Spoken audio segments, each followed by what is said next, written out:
All right. I will say that I'm not a musician from the core. I'm a visual artist, I think. I do music with an artist's brain.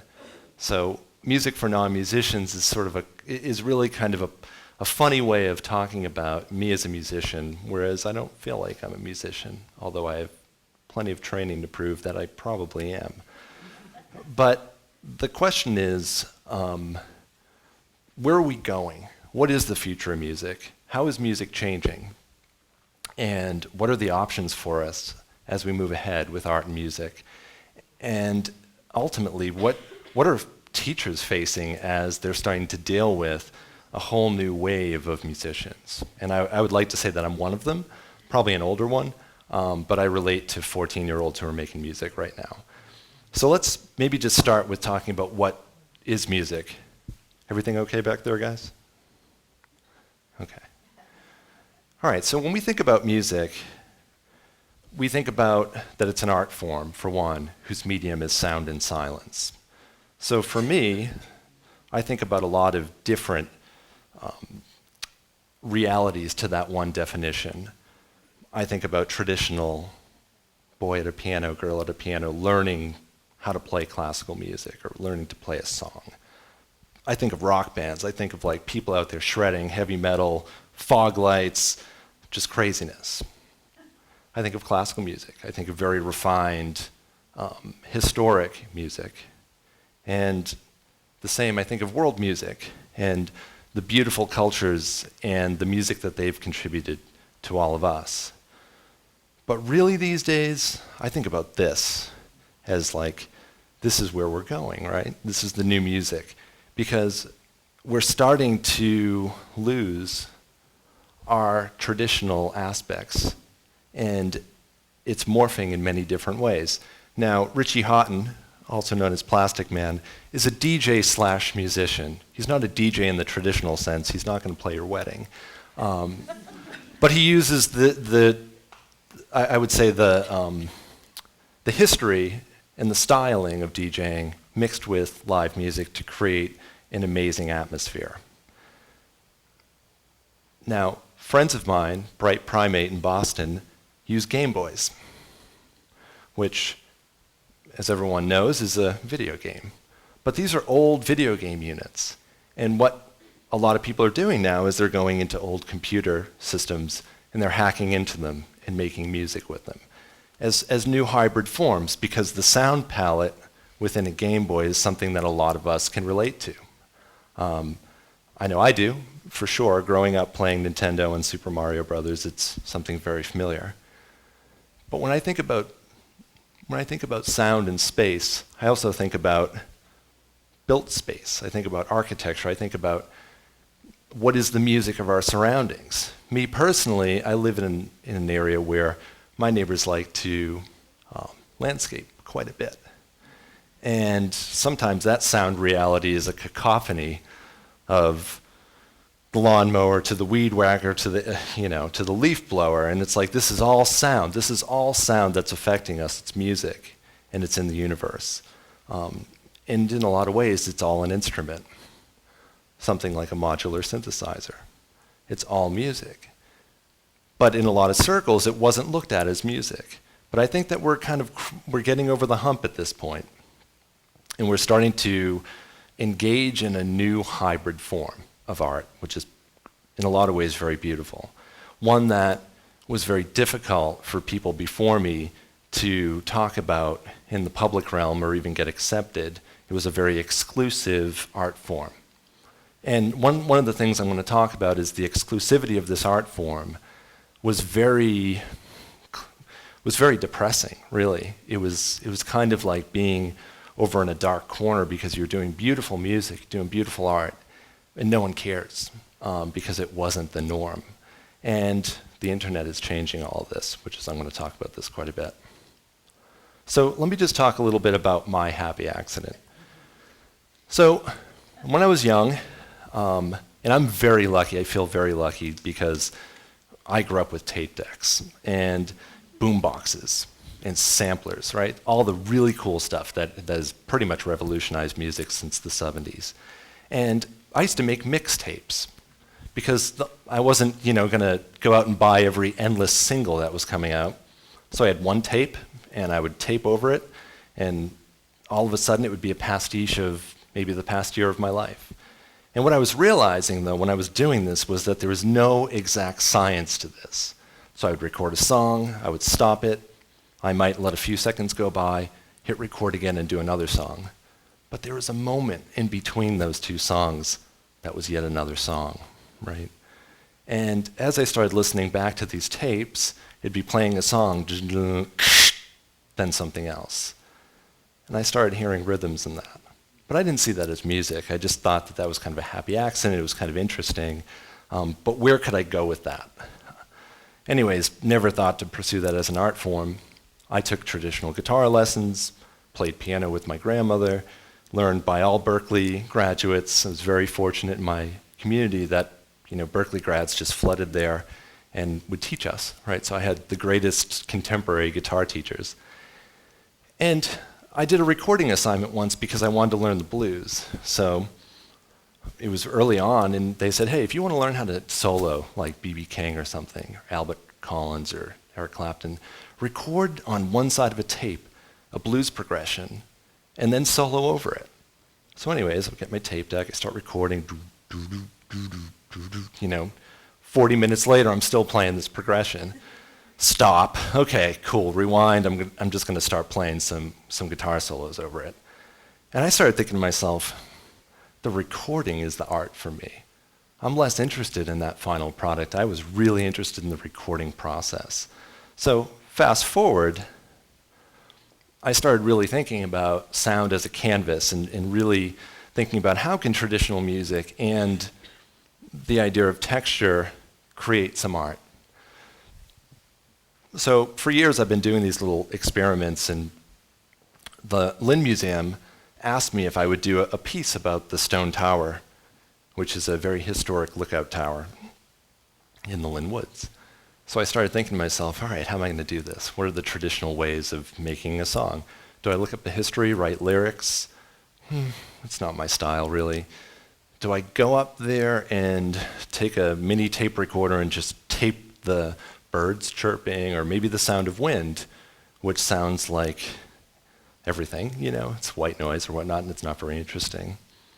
And at that point, I decided that I was going to use a new tool. Oops, never do that. I was going to use a new tool. Oh. Sorry, one second. On my phone, called Nano Loop. And I was going to go up.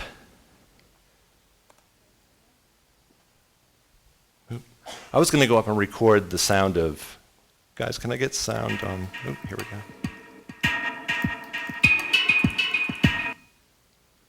Oops. I'm just going to start this again.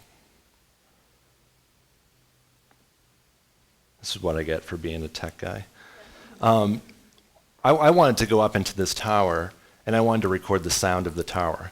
But what I started to realize is when I was going up there with the photographer, it was the people who have come up and down this tower that was actually the history of this tower. It wasn't the structure, it wasn't the surrounding nature, it was the people and the sound of people moving. So I took out my phone, started recording the clangs of the staircase and the idea of people walking, and thinking about how many thousands of people have come through. And started creating an interesting rhythm, which was pretty motivating for me. But when I got home, I started thinking of what are some of the other elements of the community, right? So Lynn is a very diverse community, has a lot of different cultures that love rhythm. So in my experience with Lynn, it was always like cars driving by with like bumping systems and these different rhythms, Afro rhythms, Latin rhythms, you name it, reggaeton. And I started thinking that school kids are going to see this piece. So to do some heady art piece that no one understands, that only a few would understand, didn't make sense to me. I wanted people to sort of engage and bring them in. So I wanted to bring in some of the rhythm of the city. So I did that by, as what you can hear. But I do want to sort of talk about, just so I demystify it a little bit, some ways of doing this. So I wanted to talk to you about non-traditional. Oh God, stay on. This is my life. So, but the interesting thing is when I think of hospice and I think of being bedridden, I think, God, I'm so lucky. I have Nanoloop, and I could make music till the end, really. I don't need an orchestra or whatnot. So some of the interesting things about this that aren't traditional music are, oh God, I'm running out of time, is that you can record everywhere. So this is a recording of fire from a camping trip. Then I start turning it into a little rhythm. So this is Acadia National Park. Right? Isn't this what you guys hear? You get the point. But maybe even more interesting was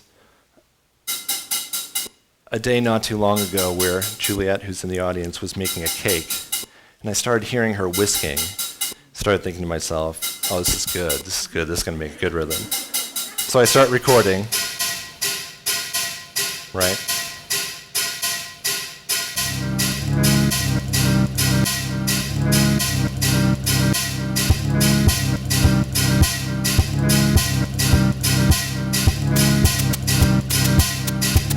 So this all grew out of a kitchen scenario where I'm in the corner, Juliet's whisking a cake, and here's the music, which is a beautiful thing. That's the new school. So this is some screenshots of how that stuff is done. I mean, it's a very simple program, and it's quite powerful. But one of the biggest things I'm seeing as an educator is that people aren't learning music the same way anymore. I was just having a conversation with one of the Timberlane staff, and he said, oh, I'm not a traditional musician. I just write lyrics and stuff on my phone. And I think that people are embarrassed about it, as if like, if you don't have one of the tubas under the stairs, you're not a real musician. I'm going to challenge that. It's just not right. Now, I'm just going to speed through a little bit. I used to work at Berkeley. And Berkeley Music Online, if you just notice one number of their YouTube, has had 17 million video views, right? They can fit 5,000 people in the school. People are learning music differently, right? A friend of mine who's a music teacher came home to her house during the holidays and realized that her sister could play piano. Never took a lesson off of Callie. Callie said, how did you learn to play piano so well? She said, oh, YouTube. Just learned YouTube. It was easy. And it's blowing her head, right? She's thinking, oh my God, you would have to take lessons for years.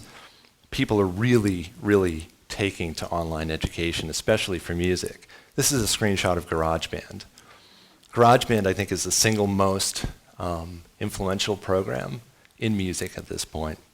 It's not high level, it's not a studio. You know, U2's not using GarageBand, although I bet they do. But it's one of those programs that's a very easy entry-level way to get into music and create products. And a whole generation of students who are using this are going to have more education in traditional recording and music than most of us who are sort of old school musicians may have in our whole lives. So if you're a music educator, wow, right? So 15-year-olds are going to walk in knowing far more than you may ever know about music. And there's a lot of reasons. Because the new teachers in music aren't people sitting in classrooms, although they're very important. It's software developers, it's game designers, it's people who have real empathy in their design because they understand levels, they understand how to actually get people through programs to make them want it. You know, there's an 80% failure rate in gaming, but people continuously play. because they're encouraged. And there's a reward system. And thinking about a reward system is a really important part of teaching and how you get people through. And I love the idea of one-on-one. It's been talked about a lot today. But these are outliers, right? This grandfather here, this is a Flickr image of one of the users' 93-year-old grandfather in England playing Guitar Hero, right? They're not sitting down with acoustic guitars. It's very interesting. It's engaging. It's still music. But the empathy and the design of these is far different than what we're used to. So one of the other big things that's happening is this concept of long tail. So for me, I'm part of a community in SoundCloud, which is a website for musicians to share.